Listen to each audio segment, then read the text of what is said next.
Olá, eu sou o professor Fernando Tassoni e nessa aula para o sétimo ano nós vamos abordar o comércio e as relações entre Ocidente e Oriente e vamos falar um pouquinho também sobre mercantilismo e escravização. Então, sem demora, bora pro vídeo. Sobre as relações comerciais entre Ocidente e Oriente, pessoal, como vocês já sabem, entre os séculos XV e XVI, Portugal dominou diversas regiões localizadas no continente africano e também no continente asiático.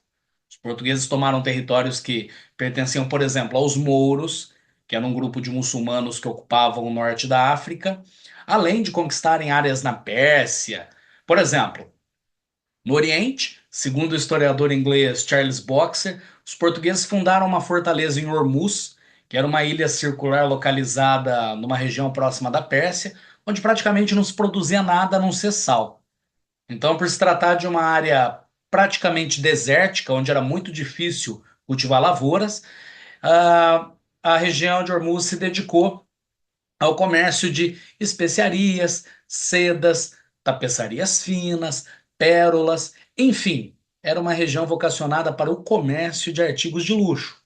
Os portugueses também administraram Goa, que ficava em uma área muito quente do litoral oeste da Índia e que foi por muito tempo parte do sultanato de Bijapur, que era um reino comandado por um sultão e que passou a ser controlado pelos portugueses no século XVI.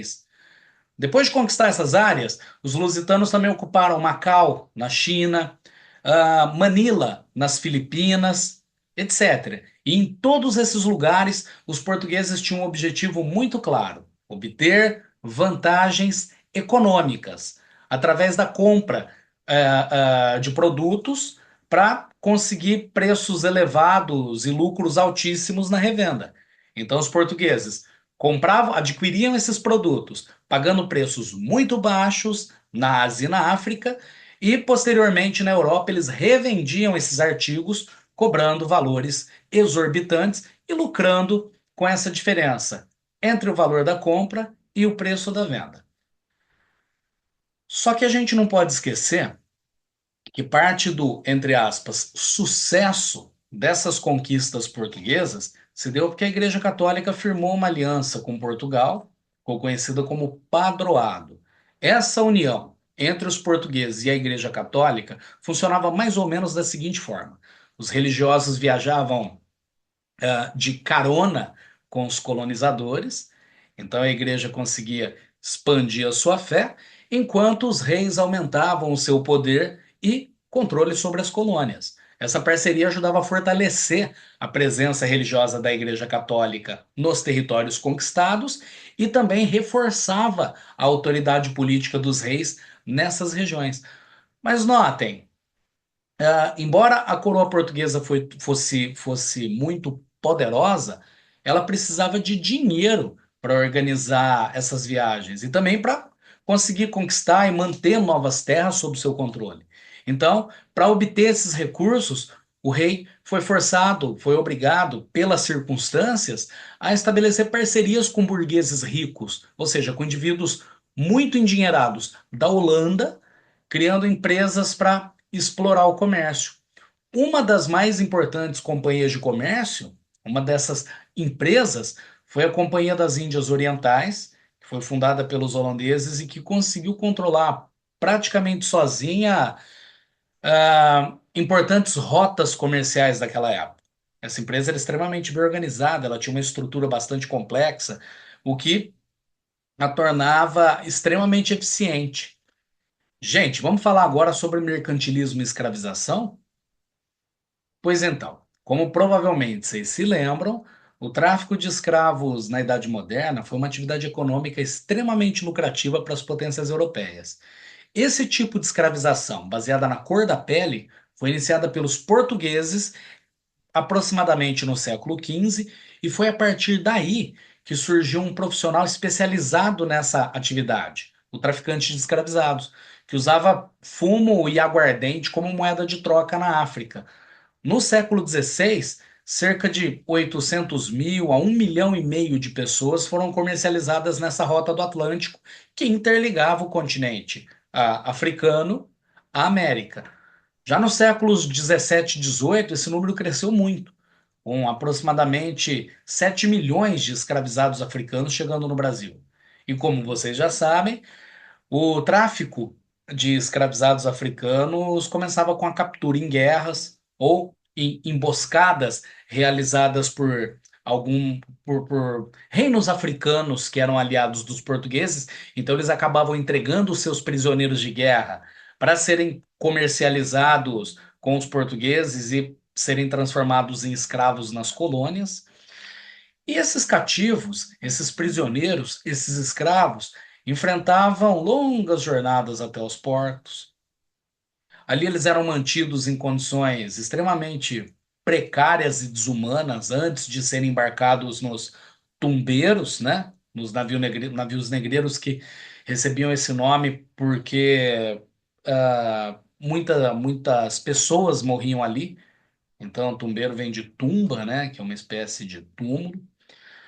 As elites africanas envolvidas no tráfico de pessoas, elas recebiam dos portugueses armas, aguardente, fumo, como eu já falei, outros bens, enfim, essa comercialização ela era feita através de escambo, né, através de troca de mercadorias.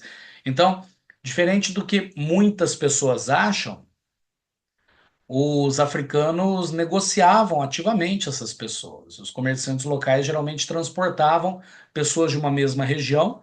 Então, o tráfico de pessoas ele envolvia uma rede muito complexa de comércio, de portos, de organizações, ah, variando de intermediários que eram traficantes negreiros até monopólios estatais.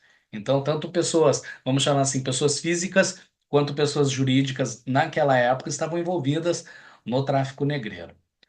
Agora, falando um pouquinho sobre os movimentos de resistência indígena, nós vamos abordar o conceito de guerras justas e vamos enfocar um pouco sobre as santidades.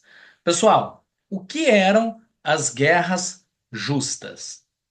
As guerras justas eram um conceito utilizado pelos portugueses durante a colonização do Brasil para justificar a captura de indígenas e a escravização desses indígenas.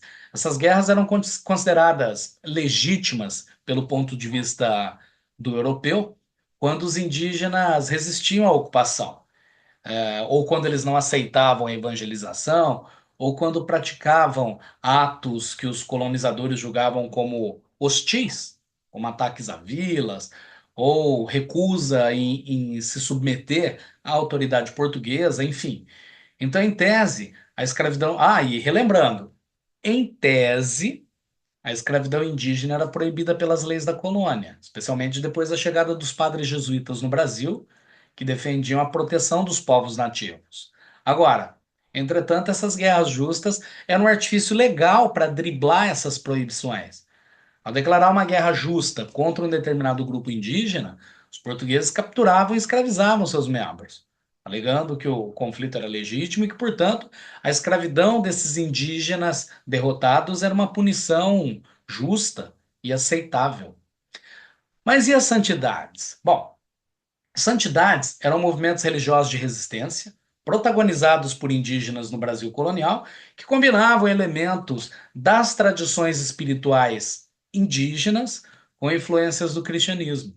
Então, esses cultos acabavam misturando crenças indígenas, africanas e, em menor grau, cristãs, e surgiram como uma resposta à colonização, como uma tentativa de resistência aos processos de evangelização forçada e também à escravidão.